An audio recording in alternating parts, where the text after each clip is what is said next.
Hello student, তোমরা যারা ট্যাবের 10,000 টাকার জন্য এত মাস ধরে অপেক্ষা করছো তাদের জন্য সুখবর নয়, বরং আছে চরম সতর্কবার্তা। রাজ্যের লক্ষ লক্ষ ছাত্রছাত্রীর অ্যাকাউন্টে টাকা ঢোকা শুরু হয়ে গেছে, কিন্তু তোমার টাকা কেন আটকে আছে?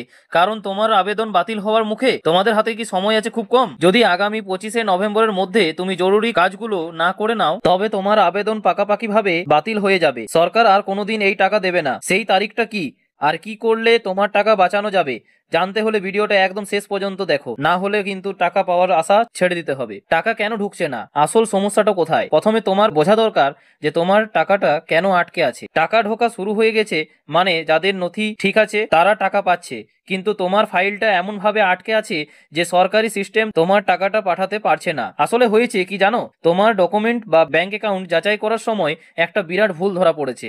আর সরকারি সিস্টেমে একবার যখন কোনো ফাইল রিজেক্ট হয়ে যায়, সেই ফাইল সহজে আর খোলা হয় না। সিস্টেম তখন সেই ফাইলকে বাতিলের লাইনে ফেলে দেয়। তোমার আবেদনটা এখন সেই বাতিলের লাইনে চলে যাচ্ছে। এই জন্যই তোমাকে এত সতর্ক করা হচ্ছে। এবার বলি তোমার 3টি মারাত্মক ভুল যা তোমার টাকা আটকেছে। তোমার হাতে আসা টাকা আটকে দেওয়ার জন্য 3টি মারাত্মক ভুল সরাসরি দায়ী। প্রথম ভুলটা হলো তোমার ব্যাংক অ্যাকাউন্টের নামের বানান, আধার কার্ডের নাম আর স্কুলের নথিতে দেওয়ার নাম, এই 3 জায়গায় কি হুবহু এক বানান আছে? যদি না থাকে তো তোমার আবেদন বাতিল। আর এর থেকেও মারাত্মক ভুল হলো তোমার ব্যাংকে এনপিসিএল ম্যাপিং বা আধার সিডিং না থাকা।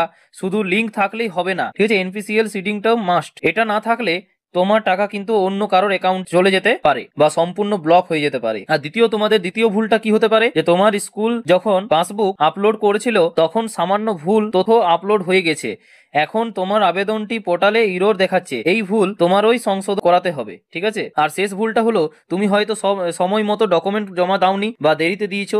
এখন বাকিদের টাকা ঢোকা শুরু হয়ে গেছে, তোমার ফাইলটা সবার পেছনে পড়ে আছে, তাই তোমাদের টাকাটা এখন ঢুকছে না, একটু সময় লাগছে, ঠিক আছে? তাছাড়া 25শে নভেম্বর শেষ সুযোগ ও সমাধান, ঠিক আছে? কি সেটা হচ্ছে তোমার টাকা বাঁচানোর জন্য 25শে নভেম্বর হলো সেই ডেডলাইন। আমাদের কাছে খবর আছে এই তারিখের পর থেকে সরকার বিশাল ব্যাচে টাকা বিতরণ শুরু করবে। তাই এখন তোমার কাছে একটাই সুযোগ আছে, সবার আগে তোমাকে এনপিসিএল সমাধান করতে হবে, ঠিক আছে?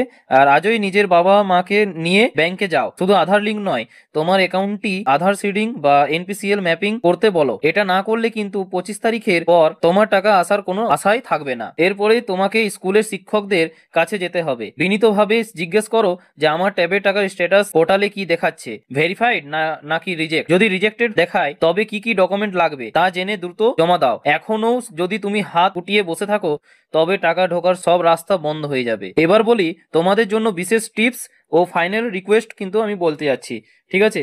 তোমরা যারা এই টাকার জন্য এত কষ্ট করেছো, তোমাদের জন্য এই স্মার্টফোন বা ট্যাবটা পড়াশোনার জন্য খুব জরুরি। তাই এই সুযোগটা কোনোভাবে হাতছাড়া করা যাবে না। তোমাদের জন্য ফাইনাল টিপসটা কি সেটা বলে দিই একবার এক নজরে, ঠিক আছে? প্রথমত, শিক্ষকদের কাছে যেতে লজ্জা পাবে না, ঠিক আছে? নিজের টাকার বিষয়ে জানতে চাওয়ার তোমার অধিকার, ঠিক আছে? দ্বিতীয়ত, তোমার ক্লাসের বা অন্য সেকশনের কোনো বন্ধু টাকা পেয়েছে কিনা সেটা খোঁজ নাও। যদি কেউ পেয়ে থাকে তবে তোমারও দ্রুত পাওয়ার সম্ভাবনা আছে। তৃতীয়ত, 25 তারিখের পর থেকে প্রতিদিন অন্তত একবার করে তোমার ব্যাংক অ্যাকাউন্ট চেক করো বা তোমার মেসেজ এসেছে কিনা তাও চেক করো, ঠিক আছে? আর মনে রাখবে, এই টাকা বিতরণের প্রক্রিয়া শুরু হলে একটি ফাইনাল লিস্ট প্রস্তুত হয়, ঠিক আছে? সেই লিস্টে তোমার নাম আছে কিনা তা জানতে হলে তোমাকে অবশ্যই এই চ্যানেলের সাথে যুক্ত থাকতে হবে, ঠিক আছে? সো বন্ধুরা, আর দেরি করো না, ঠিক আছে? 25শে নভেম্বরের আগে সব ত্রুটি শুধরে নাও। এটাই তোমার ট্যাবের শেষ সুযোগ, ঠিক আছে? তোমার কি মনে হয় তোমার টাকা 25 তারিখের পর ঢুকবে? কমেন্ট বক্সে তোমার জেলার নাম এবং তোমার স্ট্যাটাস কি তা লিখে জানাও, ঠিক আছে? আর টাকা ঢোকার প্রতিটি আপডেট এবং ফাইনাল লিস্ট পেতে এখনই চ্যানেলটিকে কিন্তু সাবস্ক্রাইব করো এবং বেল আইকনটি টিপে রাখো যাতে একটিও গুরুত্বপূর্ণ খবর মিস না হয়। ধন্যবাদ, দেখা হচ্ছে খুব শীঘ্রই পরের আপডেটে।